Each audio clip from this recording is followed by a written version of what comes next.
नमस्कार मित्रों, मेरा नाम है आदित्य। आप देख रहे हैं एडवोकेट आदित्य यूट्यूब चैनल।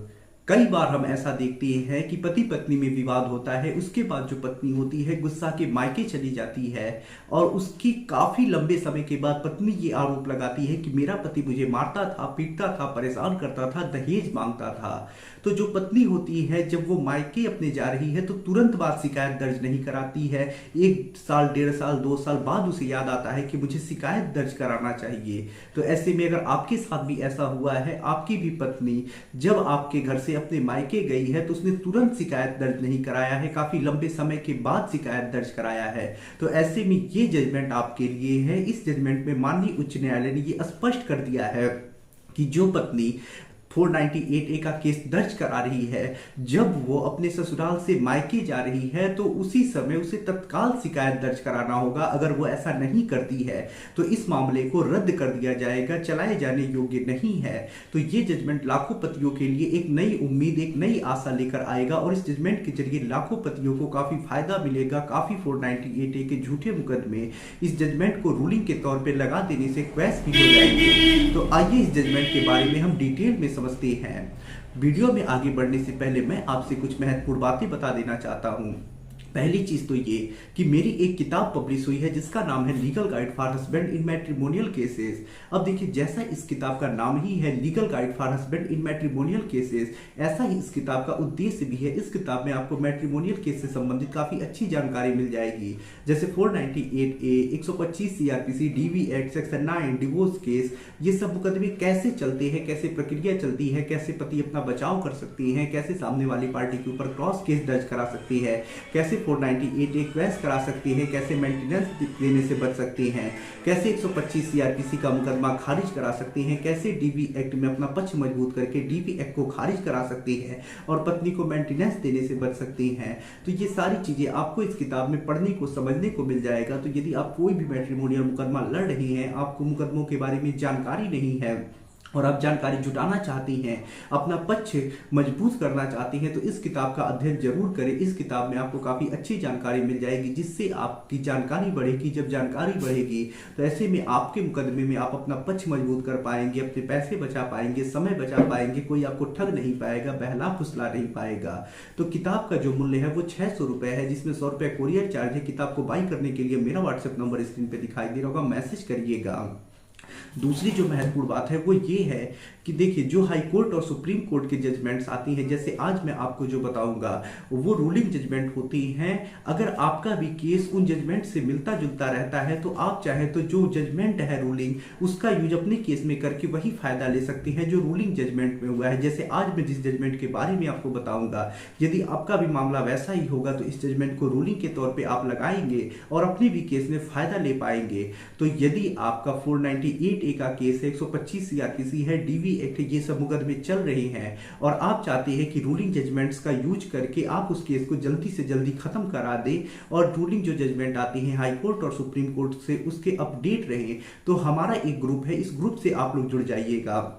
इस ग्रुप में आपको 125 CRPC, DV act, 498A, divorce case, section 9, इन सब मुकदमों से संबंधित जो हाई कोर्ट और सुप्रीम कोर्ट के जजमेंट्स आते हैं उसकी कॉपी प्रोवाइड की जाती है, जिससे कि आप फायदे भी ले सकते हैं और लेटेस्ट में क्या चीजें चल रही हैं, कैसे कैसे जजमेंट आ रहे हैं, इससे अपडेट भी रह सकती है। तो यदि आप इस ग्रुप से जुड़ना चाहते हैं तो ग्रुप से जुड़ने का जो चार्ज है वो 500 रुपये है। ग्रुप से जुड़ने के लिए मेरा व्हाट्सएप नंबर स्क्रीन पर दिखाई दे रहा होगा, उस पर मैसेज करिएगा।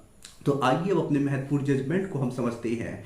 तो देखिए, ये जो जजमेंट आया है वो कर्नाटका हाई कोर्ट के द्वारा आया हुआ जजमेंट है। तो हाई कोर्ट का जजमेंट है तो ऐसे में रूलिंग जजमेंट है और आप इसका यूज अपने भी केस में रूलिंग के तौर पे लगा के फायदा ले सकते हैं। ये जो जजमेंट आया है वो जुलेखाबी वर्सेस स्टेट ऑफ कर्नाटका के केस में आया है और ये जो जजमेंट है 498A के झूठे केस को इस आधार पर क्वेश करने से संबंधित है कि पत्नी जब अपने मायके गई है तो तुरंत केस नहीं दर्ज कराई है, लंबे समय के बाद केस दर्ज कराई है। तो देखिए, मामले में होता कुछ ऐसा है कि शादी हो जाती है, शादी के बाद जो पति होता है वो विदेश चला जाता है, उसके बाद जो पत्नी होती है वो अपने मायके चली जाती है।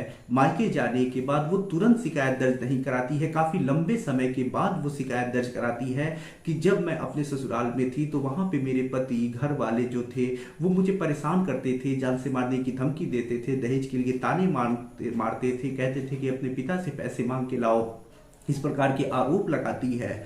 उसके बाद इसके आधार पर एफआईआर दर्ज होता है। जो पति होते हैं बाहर वो भी वापस आ जाते हैं। उसके बाद पुलिस इन्वेस्टिगेशन करती है, कोर्ट में चार्जशीट लगाती है। चार्जशीट लगने के बाद पति और पति के घर वाले क्वेश्चन के लिए हाई कोर्ट जाते हैं। वहां पे उनकी तरफ से ये तर्क रखा जाता है कि पत्नी ने जो भी आरोप लगाए हैं गलत झूठे आरोप लगाए हैं, सामान्य सर्वव्यापी किस्म के आरोप लगाए हैं।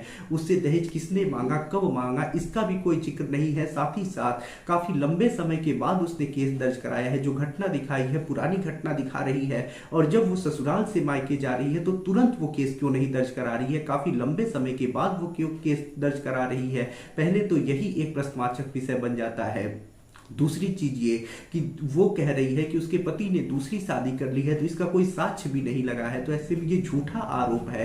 साथ ही साथ पत्नी का कहना है कि मारा पीटा जाता था, दहेज मांगा जाता था, जबकि ऐसी कोई साक्ष्य नहीं है, कोई सामग्री नहीं है, कोई गवाह नहीं है। तो ऐसे में जो भी मामले हैं झूठे हैं, साधारण और सर्वव्यापी किस्म के हैं, उन्हें फंसाया गया है, काफी लंबे समय के बाद केस दर्ज कराया गया है। तो ऐसे में इस मामले को रद्द कर दिया जाए। हाईकोर्ट भी जब मामले को देखता है तो यही पाता है कि जो मामला है वो सामान्य और सर्वव्यापी किस्म का है, और मामला जो दर्ज कराया गया है मायके जाने के काफी लंबे समय के बाद दर्ज कराया गया है, तुरंत दर्ज नहीं कराया गया है। तो ऐसे में हाईकोर्ट कहता है कि यदि इस प्रकार के मामले कोर्ट में चलाए जाते हैं तो ये कानून का दुरुपयोग होगा, और ऐसे में हाईकोर्ट इस केस को, इस मामले को रद्द कर देता है।